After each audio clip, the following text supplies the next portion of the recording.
नमस्कार। स्वागत है आप सभी का आपकी अपनी चैनल भारत की बात गौतम के साथ में। दोस्तों, आज के एपिसोड में हम आपसे चर्चा करेंगे हमारी उपज प्याज को लेकर। प्याज की उपज की चर्चा करनी है तो इन दिनों में प्याज का पीक सीजन चल रहा है और पीक सीजन के चलते प्याज की आवकों में भी कुछ बदलाव बन रहा है और बनते हुए बदलाव के आधार पर बाजार भाव की स्थिति में भी बदलाव देखने को मिल रहा है। अब इन दिनों के प्याज के भावों की यानी कि आज तक के प्याज के भावों की स्थिति की और एक नजर डाले तो आज का जो दिनांक है वह दिनांक है 5 जनवरी 2026 और दिन है सोमवार का। सोमवार का दिन है तो सभी कृषि उपज मंडियों में आज कामकाज का दिन है, कारोबार का दिन है। किंतु आपसे जब हम ये एपिसोड प्रस्तुत कर रहे हैं तो आज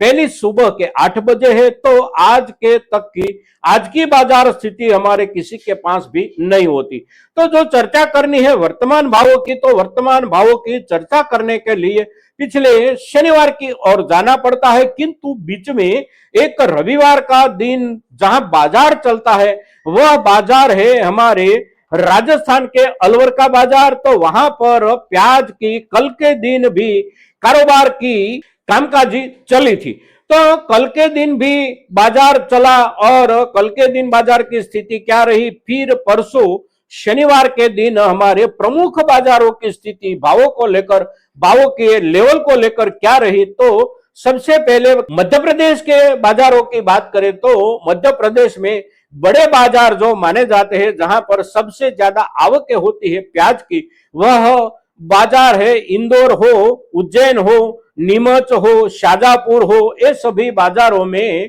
कारोबार भी वहां बहुत बड़े पैमाने पर प्याज का होता है। तो प्याज के बाजार भावों की स्थिति वहां पर हमारी जो सुपर बेस्ट क्वालिटी थी उसमें भावों में गिरावट कहीं पर नहीं थी। जो भी बदलाव आया भावों में, खास करके बदलाव गिरावट की तरफ अवश्य आया, किंतु वह आया हमारी सामान्य क्वालिटी पर और उससे नीचे वाली क्वालिटी जो कुछ हल्की क्वालिटी मानी जाती है उसी वर्ग में ज्यादा दबाव आया भावों में। और भावों की स्थिति देखे तो करीब करीब 3 रुपये किलो से लेकर भावों की शुरुआत होकर आखिरकार अंतिम रूप में बाजार भावों की स्थिति 22 रुपये या 22.5 रुपये तक बाजार में हमारी नई उपज प्याज की अच्छे से अच्छी क्वालिटी बिकती हुई दिखाई दी थी मध्य प्रदेश के बाजारों में शनिवार के दिन। फिर कल अलवर के बाजार की स्थिति की बात करें तो अलवर के बाजार में आवकें बहुत ही मर्यादित थी। अवश्य पिछले दिनों से कुछ ज्यादा थी, किंतु इतनी ज्यादा और इतनी बड़ी ज्यादा नहीं थी कि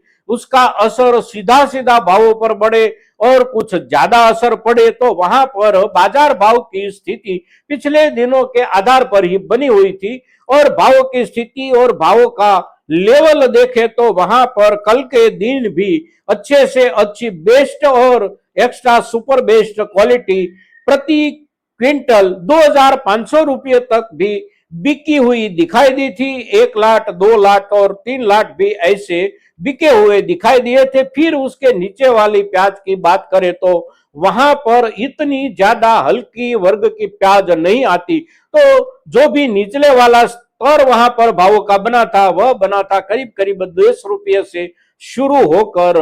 25 रुपये प्रति किलो के भाव से कल के दिन अलवर के बाजार में हमारी नई उपज प्याज बिकती हुई दिखाई दी। अब गुजरात की बात करें तो गुजरात में भी कल रविवार के दिन कृषि उपज मंडियों में अवकाश रहता है, किंतु शनिवार के दिन सभी कृषि उपज मंडियों में कामकाज जारी था और जहां पर ज्यादा से ज्यादा प्याज की आवकें होती है वह दोनों कृषि उपज मंडी, सौराष्ट्र स्थित दोनों कृषि उपज मंडी गोंडल और महुआ के बाजार में आवकें बहुत ज्यादा बढ़ गई थी पिछले दिनों के मुकाबले। करीब करीब पिछले सोमवार से लेकर देखें तो आवक में बढ़त बनते बनते आवकों का स्तर करीब करीब 2 गुना हो गया था। तो वहां पर दोनों कृषि उपज मंडियों में शनिवार के दिन आवकें बंद थी, शुक्रवार के दिन आवकें बनी थी। तो शुक्रवार के दिन की आवकों के हिसाब से करीब करीब 50,000 कट्टे तक की दोनों बाजारों में आवक थी। तो ज्यादा आवकों के चलते बीच वाली क्वालिटी और नीचे वाली क्वालिटी, हल्की क्वालिटी के बाजार भावों पर उसका दबाव देखने को मिला था। तो नीचे वाली क्वालिटी वहां पर भी प्रति किलो 3 रुपये बिक रही थी, साथ साथ ऊपर वाली क्वालिटी वहां पर भी 2,200 रुपये तक बिकती हुई दिखाई दी थी दोनों बाजारों में। तो यह स्थिति है बाजार में प्याज के भावों के लेवल की। किंतु ये जो प्याज के भावों का लेवल है उसमें बीच वाली क्वालिटी और निचले वाली क्वालिटी के भावों में कुछ ज्यादा गिरावट भी देखने को मिली है पिछले 3 या 4 दिनों के दौरान। और उसका जो सबसे बड़ा कारण है वह कारण है हमारी कृषि उपज मंडियों में बीच वाली क्वालिटी और हल्के वाली क्वालिटी की आवकों में बहुत ज्यादा बढ़ोतरी, बहुत ज्यादा, यानी कि सोमवार और सोमवार के पहले वाले दिनों के दौरान देखें तो जितनी आवकें हो रही थी उससे करीब करीब 2 गुना आवकें मध्य प्रदेश और गुजरात के बाजारों में दिखाई दी है पिछले सप्ताह के अंतिम 3 या 4 दिनों के दौरान देखें तो उसकी असर के चलते सभी बाजारों में, सभी प्रदेशों के सभी बाजारों में बीच वाली क्वालिटी और निचले दर्जे वाली क्वालिटी के भावों में गिरावट देखने को मिली। और उसमें भी निचले वाली क्वालिटी में ज्यादा गिरावट देखने को मिली, बीच वाली क्वालिटी में कुछ कम गिरावट देखने को मिली, अच्छी क्वालिटी में भी गिरावट तो अवश्य देखने को मिली थी, किंतु इतनी ज्यादा गिरावट नहीं थी कि उसके ऊपर बहुत चिंता करनी पड़े। किंतु आखिरकार जिस तरह से पिछले सप्ताह के दौरान आवकें बढ़कर आने की शुरुआत हो गई दोनों प्रदेशों में, मध्य प्रदेश और गुजरात में, साथ साथ मध्य प्रदेश में पड़ोसी राज्य महाराष्ट्र से जो आवकें आने लगी है, ये सभी मुद्दे चिंताजनक बनते जा रहे हैं। आने वाले दिनों में अगर आवक बढ़ती रही है और बढ़ती रहेगी, खास करके बीच वाली क्वालिटी हो, अच्छी क्वालिटी हो या निचले वाली क्वालिटी हो, उसमें आवकें ऐसी ही बढ़ती रहेगी तो उसके भावों पर असर अवश्य पड़ता दिखाई देगा आने वाले दिनों में भी। अब बेस्ट क्वालिटी और सुपर बेस्ट क्वालिटी जो भी है हमारी प्याज की, उसकी क्वालिटी की आवकें बाजार में पिछले दिनों के दौरान भी इतनी बढ़कर नहीं आई कि उसके भावों पर भी बहुत ज्यादा असर देखने को मिले।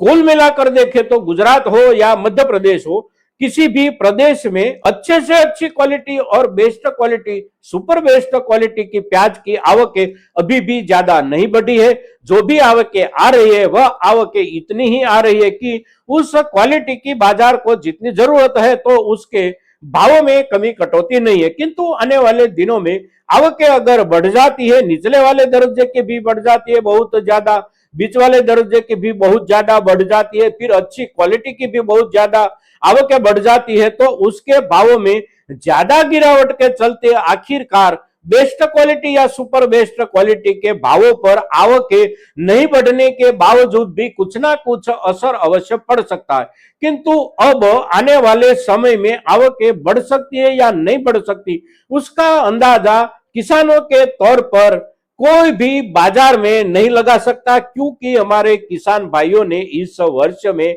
जो भी प्याज पिछले समय के दौरान लगाई है उसमें से कितनी प्याज बारिश के चलते डैमेज हो गई, कितनी प्याज को भाव नहीं मिलने की वजह से हमारे किसान भाइयों की ओर से जुताई करके खेतों में दबा दी गई है, और कितनी प्याज अभी भी खेतों में बची हुई है उसका कोई ठोस अंदाजा किसी के भी पास नहीं है, हमारे किसान समुदाय के भी पास नहीं है। हमारा सभी प्रदेश का किसान समुदाय अपनी ओर से जो भी खबरें देता हो, जो भी सूचना देता हो, वह भी बिल्कुल अलग अलग सूचना और खबरें मिल रही है। बाजार को कोई अंदाजा नहीं है कि आने वाले दिनों में आवकें बढ़कर कहां तक पहुंच सकती है, तो उसके ऊपर कोई अंदाजा नहीं लगाया जा सकता किसी भी ओर से। और बाजार को असर करने वाला एक और मुद्दा जो है वह मुद्दा है बांग्लादेश के साथ हमारे देश के व्यापार का। तो बांग्लादेश के साथ व्यापार खुलने के बाद बांग्लादेश की ओर हमारे देश से प्याज जाने की जब से शुरुआत हुई तब से बाजार में सुधार बना, फिर बाजार में गिरावट आई, फिर गिरावट के बाद बाजार में आवकों की ज्यादा कमी हो जाने के पश्चात बाजार में सुधार भी बना। सुधार बनते बनते यहां तक बाजार पहुंचा, फिर वहां तक पहुंचने के बाद बाजार स्थिर हो, लंबे समय तक स्थिर हो, कुछ और आगे बढ़े, उसके पहले आवकों में बढ़ोतरी बनने की शुरू हो गई, ज्यादा बढ़ोतरी बन गई पिछले सप्ताह के दौरान। तो आखिरकार भाव में गिरावट का दौर भी शुरू हो गया। किंतु बांग्लादेश की ओर जाती हुई प्याज जो हमारे यहां से है, उसी थोक में कोई बड़ा बदलाव नहीं आया है। वहां पर जो सिचुएशन दिन प्रतिदिन बदल रही थी, उस दिनों के दौरान कुछ दिनों के लिए वहां पर हमारी प्याज का जाता हुआ थोक रुक गया था, किंतु फिर उसके बाद कहीं कहीं पर वहां पर स्थिति कुछ सामान्य बनने के साथ साथ वहां पर हमारी प्याज जाने की शुरुआत हो गई है। अब हमारे यहां से जो भी प्याज वहां पर बांग्लादेश में जा रही है, उसके जाने के थोक में दिन प्रतिदिन कुछ ना कुछ सुधार अवश्य बन रहा है। कल रविवार के दिन भी हमारे यहां से कहा जाता है कि करीब करीब 70 से 80 ट्रक प्याज वहां पर निर्यात हुई है। एक ट्रक मतलब 30 टन प्याज, तो एक ट्रक जाता है तो 30 टन प्याज हमारे यहां से बांग्लादेश से जाती है। फिर चाहे 60 ट्रक जाते हो, 70 ट्रक जाते हो, या फिर करीब 100 ट्रक जाते हो, तो उसके आधार पर हम थोक का अंदाजा लगा सकते हैं। किंतु बांग्लादेश की ओर जाती हुई जो प्याज है, वह प्याज कितने दिनों तक जाती रहेगी, वहां पर कितनी जरूरत है, और वहां का माहौल जो है वह माहौल सामान्य रूप से अच्छे कहां तक में बन सकते हैं, या फिर वहां पर और कुछ स्थिति बिगड़ सकती है, उसका किसी को अंदाजा नहीं है और उसके ऊपर कोई भी अंदाजा लगाया भी नहीं जा सकता। तो वहां पर जो थोक जा रहा है, वह थोक हर दिन के लिए हमें समझना चाहिए। आने वाले दिनों में क्या होगा उसके ऊपर कुछ भी नहीं बोला जा सकता। किंतु आज के दिन प्याज की वर्तमान स्थिति और स्थिति में भी हमारे किसान भाइयों की ओर से बाजार में जाता हुआ थोक, बांग्लादेश की ओर जाती हुई निर्यातक प्याज, और आने वाले समय में हमारे किसान भाइयों की ओर से बाजार तक पहुंचने वाले थोक की संभावना की अनिश्चितता, इस सभी मुद्दों पर जब हम आपसे चर्चा करते हैं तो ज्यादा से ज्यादा किसान भाइयों तक हमारी ये चर्चा पहुंचे, इसके लिए आप सभी के सहयोग की अपेक्षा के साथ प्याज के ऊपर आज के दिन इतना ही। जय हिंद, जय भारत।